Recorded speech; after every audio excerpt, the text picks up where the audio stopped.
Hi, my name's Liz Piazza. I will be discussing the podcast called The Problem We All Live With.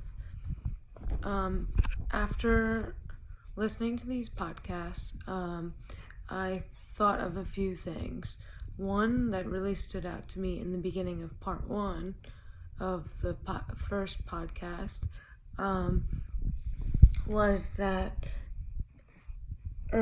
they mentioned early college and high school would be beneficial. I completely agree with this statement, but the only way that I actually agree with it would be if all students were required to do it, because I remember when I was in high school it wasn't required, and I honestly didn't even know it was a thing until I was like on the verge of graduating.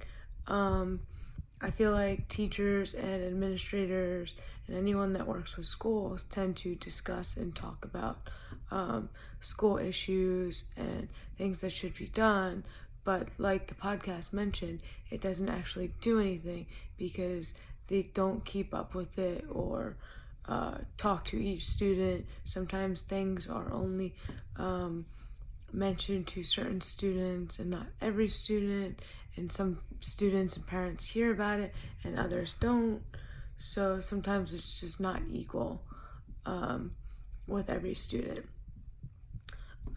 including students that are in special education like me throughout school. Also, all schools discuss the same ways to improve that did not work for equality issues. I personally believe that integration could help, but it just kind of just escalated and people just segregated, and I think that this is very bad for the education world and for students in general. According to the podcast, The Problem We All Live With, part one, they talked about how children are upset when they are open to opportunities and they aren't treated fairly. The parents are afraid as well as the children about the violence that can happen in the schools and the school systems. So many children wanted to speak up, but then they froze during a conference because they were embarrassed and scared to say how they really feel. And because parents kept talking about them due to the color of their skin and how they were different from their own child. To me, this is very cruel, and I feel that as a future administrator or a teacher or any educator in any form, this should change for a better future for our children's children in the future. Moving forward, the information affects children so much because there is so much segregation throughout the school systems. It's actually very sad. Everyone should be treated equally, no matter it's the color of their skin, what they're wearing, whether they're in special education or not. Just stereotyping children in general, I mean, it's just cruel. I remember witnessing a lot of bullying. I mean, I've been bullied throughout in a few grades of my past schooling. It's just, I really hope that it changes one day. When I start in the field, I plan to make a difference and end any type of segregation that I see or witness or hear about.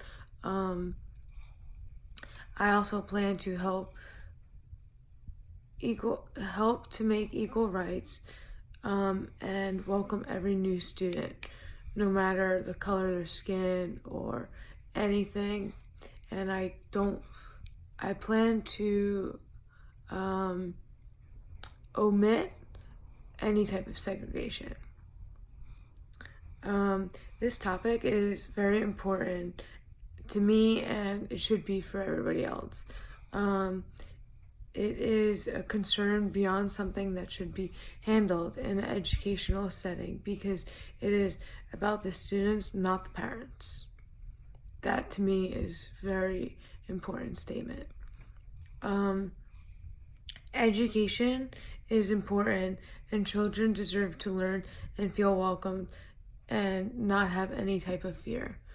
For me, as a current student and a past student, there's nothing worse than walking into a school and feeling fear. I feel like I might have felt that at least more in high school than any other grade. Mostly because I always felt like I was different, especially because I was always in special education. Lastly, I looked up my elementary school in Manasquan, New Jersey on the National Center for Education Statistics, and I found that there are 330 male students, 302 female students. 74 students are eligible for free lunch, and 20 students receive reduced price lunch eligibility.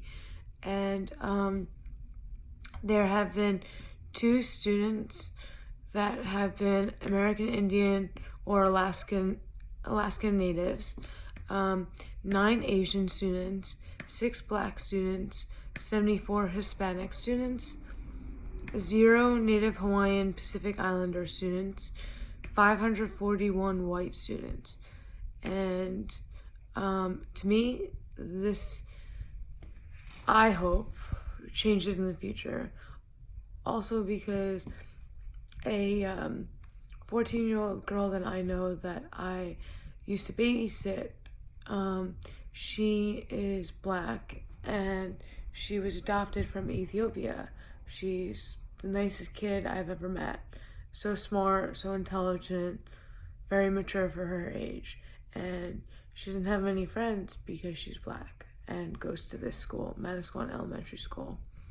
I really hope that this changes one day and they can be able to be proud of who they are and comfortable in their own skin. That's all I have. Thank you so much. Have a good night. Bye. Thanks.